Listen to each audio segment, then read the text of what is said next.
અત્યારે જે ગુજરાત પ્રદેશમાં જે આ માહોલ બધો ચાલી રહ્યો છે અને જે અમારા ક્ષત્રિય સમાજનો રોષ છે અને જે અમારા ક્ષત્રિય સમાજનું રૂપાલા સાહેબ દ્વારા જે અપમાન કરવામાં આવ્યું છે એનાથી અમે બધા ક્ષત્રિય સમાજ નારાજ છીએ અને 20 વર્ષથી હું ભાજપનું કામ કરું છું. આમ તો પહેલો મત મારો નહોતો, 17 વર્ષ થયા હતા મારા, વોટનો અધિકાર હતો તેદુનો હું ભાજપનો કાર્યકર્તા છું અને આજે મારે મારા સમાજ હારે રહેવાની ફરજ પડી છે. હું બોટાદ તાલુકા ભાજપના મહામંત્રી પદેથી આજે રાજીનામું આપું છું, કારણ કે જ્યાં સુધી આજે પ્રશ્ન ચાલે છે રૂપાલા સાહેબનો ત્યાં સુધી પતે નહીં, જ્યાં સુધી એનું હું એવું ઈચ્છું છું એનું સુખદ સમાધાન આવે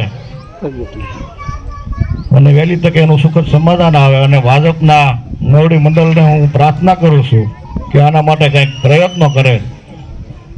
ભારત માતા કી જય. મારું નામ જગદીશભાઈ ઝાલા. તો હું તાલુકા પંચાયત સદસ્ય તરીકે 5 વર્ષની જવાબદારી નિભાવેલી. કિસાન મોરચાની અંદર 2 પ્રમુખ તરીકેની જવાબદારી નિભાવેલી અને જિલ્લા પંચાયતમાં નજીવા મતોથી મારી હાર થયેલી. આજે જ્યારે અમારા ક્ષત્રિય સમાજનું બેન દીકરીઓનું અપમાન થાય એવી ટિપ્પણી જો એક મંત્રી તરીકે કરતા હોય અને અમારા સમાજનું જો અપમાન થતું હોય તો અપમાનના ભોગે માફી આપી શકાય જ નહીં. એટલે હું મારા આત્માના અવાજથી હું બધા ક્ષત્રિય સમાજના આહવાન કરું છું કે ભાજપ સાથે રહેવાય નહીં, ભાજપને મત અપાય નહીં અને બધા સમ કરીને કોંગ્રેસ સાથે જોડાઓ અને કોંગ્રેસના વિજય બનાવો. આપ એવું માનો છો કે તમામ ક્ષત્રિય સમાજે કોંગ્રેસને ખુલ્લું સમર્થન આપવું જોઈએ? હા. આપ એવું માનો છો કે કોંગ્રેસને ક્ષત્રિય સમાજે, સમગ્ર ગુજરાતના ક્ષત્રિય સમાજે કોંગ્રેસે ખુલ્લું સમર્થન આપ્યું લોકસભા ચૂંટણીની અંદર મતદાનને લઈને? મતદાનને લઈને ક્ષત્રિય સમાજે જાગૃતિ આવેલી છે, આવશે અને કોંગ્રેસને મત આપશે.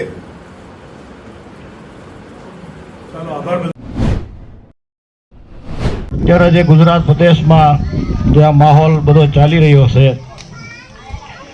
અને જે અમારા ક્ષત્રિય સમાજનો રોષ છે અને જે અમારા ક્ષત્રિય સમાજનું રૂપાલા સાહેબ દ્વારા જે અપમાન કરવામાં આવ્યું છે એનાથી અમે બધા ક્ષત્રિય સમાજ નારાજ છીએ અને 20 વર્ષથી હું ભાજપનું કામ કરું છું. આમ તો પહેલો મત મારો નહોતો, 17 વર્ષ થયા હતા મારા, વોટનો અધિકાર હતો તેદુનો હું ભાજપનો કાર્યકર્તા છું અને આજે મારે મારા સમાજ હારે રહેવાની ફરજ પડી છે.